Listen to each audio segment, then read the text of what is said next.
Tem uma experiência também que eles fizeram que é o entrelaçamento de partículas, né? Como é que você fala isso pra gente desse entrelaçamento das partículas que eles afastaram? Como é que foi isso? Cara, o entrelaçamento quântico, ele foi percebido pelo Rutherford em 1914. 1914, foi comprovado em 1984. Isso mostra, primeira conclusão, muitos fenômenos que são observáveis e sabem que tem uma repetibilidade, a ciência não consegue comprovar de cara. Isso leva um tempo para comprovação. Eu digo isso que tem muita gente que fala assim, eu só acredito se tiver comprovação. Leva tempo, por exemplo, telepatia. Tem um livro chamado Mentes Interligadas, de um cientista que se rebelou ali com a academia, né, com os acadêmicos. E ele começou, cara, nesse livro, ele começou a realizar vários experimentos e estudos para mostrar que a transmissão de pensamento é verdadeira, ela existe, telepatia, clarividência. Então tem experimentos lá, cara, assim, absurdos, que ele mostrou, só que não tem comprovação. Aí eu te pergunto, não é porque não tem comprovação que o fenômeno não exista, tá lá. Então o entrelaçamento quântico, o que é que diz o entrelaçamento? Duas partículas, a partir do momento que elas se aproximam e depois que elas são afastadas por milhares e milhares de quilômetros, não importa a distância, elas sempre vão trocar informação uma com a outra, independentemente da distância e do tempo. Olha só. Porque, na verdade, a comunicação quântica, ela não acontece dentro dessa dimensão. Nós estamos aprisionados aqui pelo espaço e pelo tempo. A comunicação quântica, ela acontece em outra dimensão, que muitas vezes é atemporal, muitas vezes não, sempre é atemporal, e ela não tem essa distância. Acontece imediatamente. Daí foi aquela pira lá do Einstein, né, que começava a conflitar com Planck, porque o Einstein, ele não acreditava na possibilidade de uma partícula se comunicar com a outra mais rápida que a velocidade da luz, a transmissão da informação. E era o que acontecia. Então Einstein, ele chamava até esse efeito de efeito fantasmagórico à distância. Ele não sabia. E morreu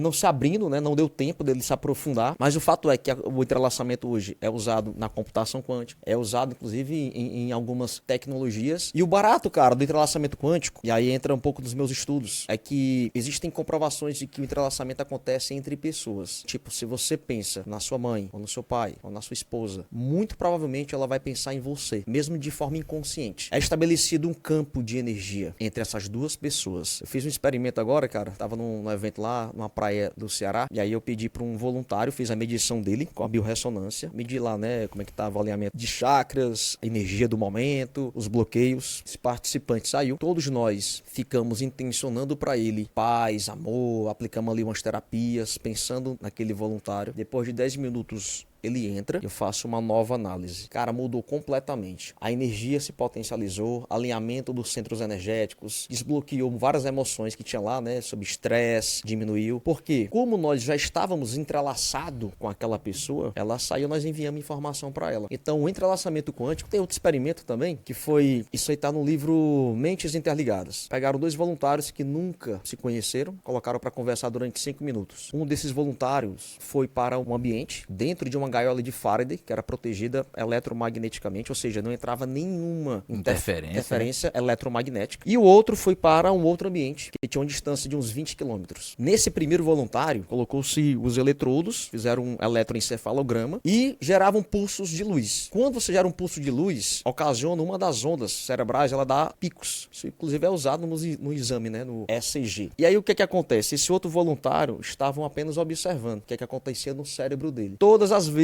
que o primeiro voluntário recebia o flash de luz, o cérebro desse que estava numa câmera escura fazia assim, no mesmo momento. Ou seja, os dois cérebros estavam conectados, interligados. E aí que entra, né? Quanto maior a afinidade emocional entre duas pessoas, maior a troca de informação, maior a sua influência com relação à troca energética. Por isso que a mãe sabe quando o filho não tá bem, a mãe pressente o que vai acontecer com o filho. Um casal, cara, que tem divisão dentro de casa, ou de metas, sonhos, ou divisão até de dinheiro, né? Nossa, minhas contas, tuas contas. Isso bagunça todo o campo energético da casa. Bagunça tudo. Então hoje é muito importante a gente ficar atento com quem nós vamos se entrelaçar. E tem mais, tá? Uma vez entrelaçado, esse entrelaçamento ele permanece pro resto da eternidade. E assim, em última instância, todos nós somos centelhas divinas que já nascemos entrelaçados. Já temos um grau de entrelaçamento. Só que isso é potencializado quando tem relacionamento com a emoção. E é que entra duas pessoas, por exemplo, que guardam ódio uma da outra. O que é que Jesus falou várias vezes? Perdoa, perdoa, 70 vezes 7. Antes de dar tua oferta, vai lá, perdoa o irmão. Quando tu tá com ódio com alguém, seja com o pai,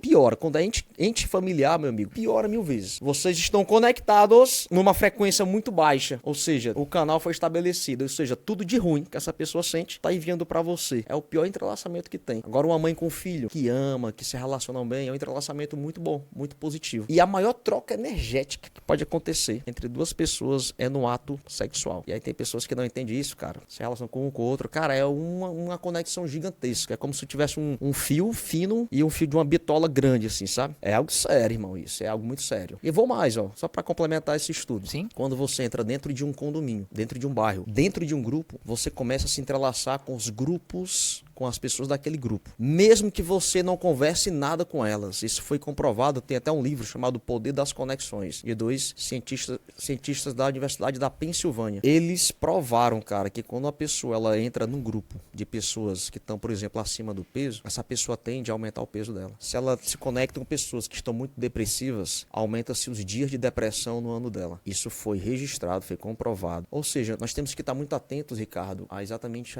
aonde nós estamos se conectando, se inserindo. É lógico, um terapeuta, ele vai ter contato com essas pessoas, mas tudo bem, ele tá vibrando no amor, sabe? Ele tá numa vibração. Agora imagina uma pessoa, e aconteceu inclusive com uma cliente, né? Solteira, queria se relacionar, né? Ter um casamento, ter filhos, e ela já passava ali dos 30 anos. Aí eu perguntei pra ela, me fala aí um pouco sobre as tuas amigas. Cara, 90% das amigas eram solteiras. Aí eu tá vendo, o ambiente que tu tá sendo a média desse ambiente. Então se tu quer outras realidades, colapsar outras realidades, você tem que mudar a tua frequência, você tem que visitar outros ambientes. Cada ambiente carrega uma frequência, cada casa, cada lugar de trabalho. E isso hoje é mensurável, né? Você consegue medir com a radiestesia ou com outras tecnologias.